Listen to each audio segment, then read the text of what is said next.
Hey guys, what is up? It's Dusty here, and welcome back to another crypto video. You guys know I like to dream big, and I always say that there's a ton of opportunities in crypto. I even would like to say that the opportunities in crypto are endless, and that's why I'm asking you today, what would be the first thing that you do once XRP makes you a millionaire? This is a step to thinking big. If you're thinking about $1 million in crypto, you're not a small fry anymore. Even if right now you only have $1,000, what would you do if you had $1 million? Do you have a plan to get there and whatnot? Just put it down below a little bit just for fun.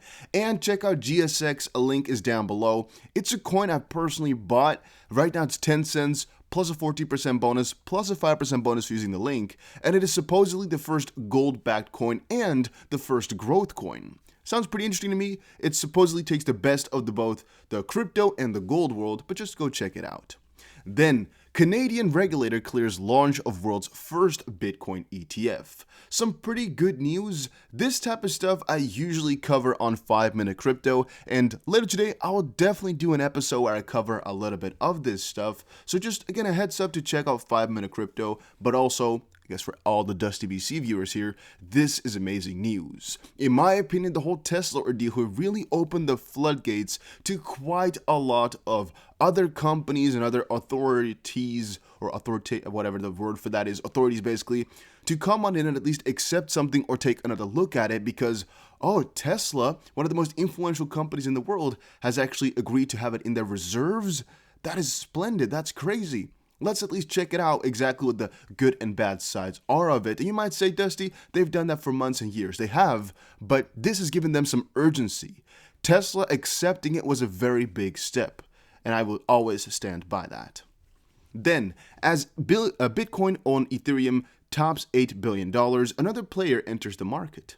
M-Stable, a self-described meta-stablecoin company, today launched MBTC, a cryptocurrency pegged to Bitcoin stablecoins. It is only getting crazier and crazier. We now have a freaking stablecoin basically based upon a stablecoin. It's interesting. Just the total value of Bitcoin locked up on Ethereum hits $8 billion.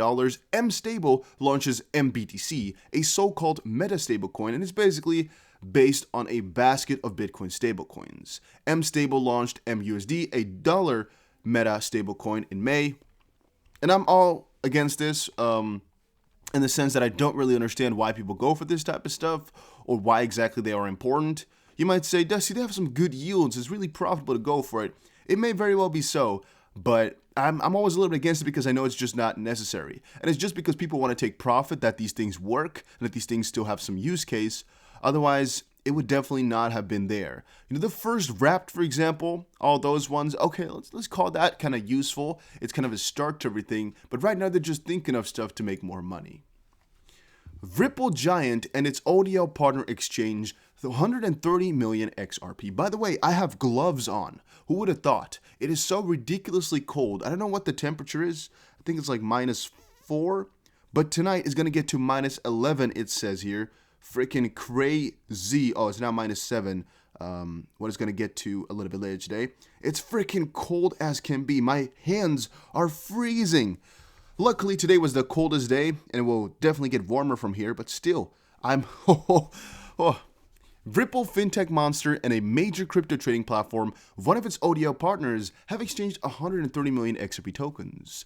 From a certain perspective, this is a really big thing, but it's actually mostly what we covered yesterday already. It is just the supposedly transactions going to Ripple that have to do with ODL. I actually do not know how to confirm this or actually how it is connected literally, as I just see here that some unknown wallet has sent money, and I don't actually see anything big coming from any ODL exchange specifically. But also the problem with that is these exchanges, even though they are ODL equipped or connected or, you know, turned on, whatever, it doesn't actually mean that every transfer that they do has to do with ODL, which is a little bit of a bummer, but in the end, it is understandable as well. So I do not know how to clarify all of this. It's just an exchange that's partnered with Ripple has transferred, and these two transactions, I hope, stand alone from all of it because this is an unknown wallet to Ripple.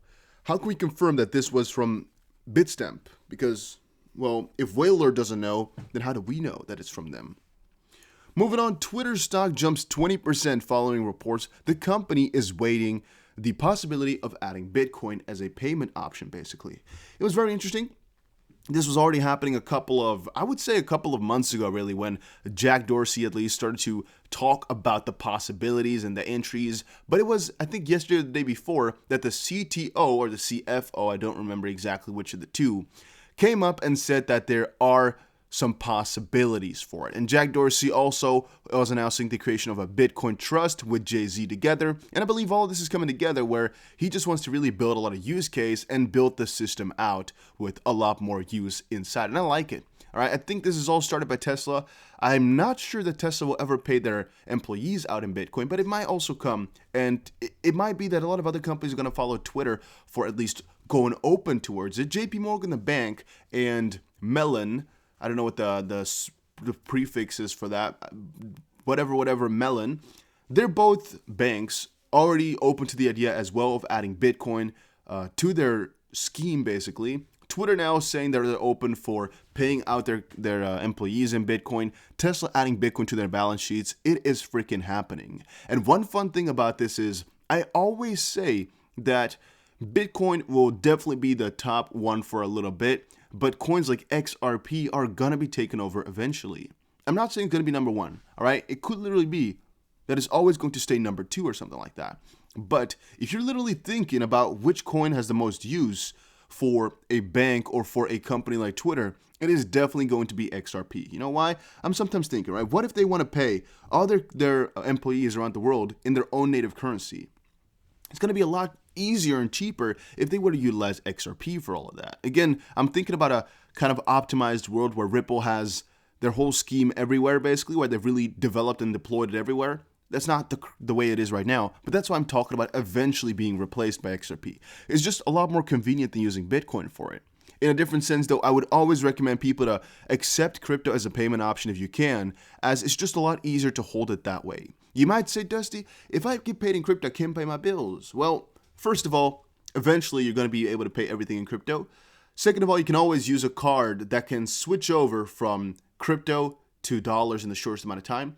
And you could theoretically speaking always take some out then if you really need it, or hopefully get an option going as well to get, for example, 75% in crypto, 25% in fiat, or 50-50, depending on, of course, how much money you get each month or each time.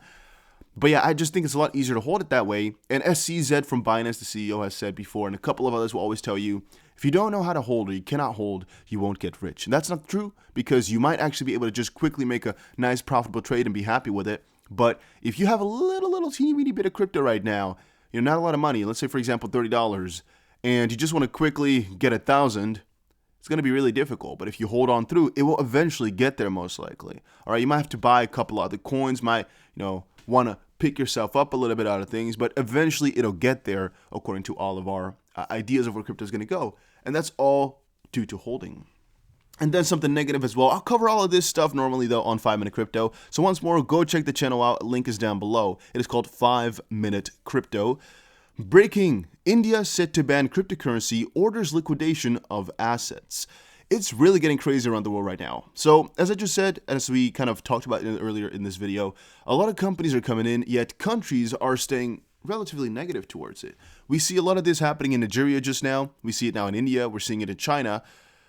Yeah, and it's interesting to me. I think it's just because all the regulations are finally coming together. They finally have to open their eyes. They cannot ignore crypto any longer, is where they have to also think about it ethically. Is crypto a good thing that we want for our country and for our economy and for everything? It's really a difficult choice to make. And of course, we cannot say what is right or what's wrong. We can only look from the sidelines and say crypto is the future. Yet they, of course, see it from a different perspective. They see it from, do we lose control because of this? Will people lose money because of this? Will we give other people more power because of this? Can we trust at this? Is this something we should support ethically or religiously?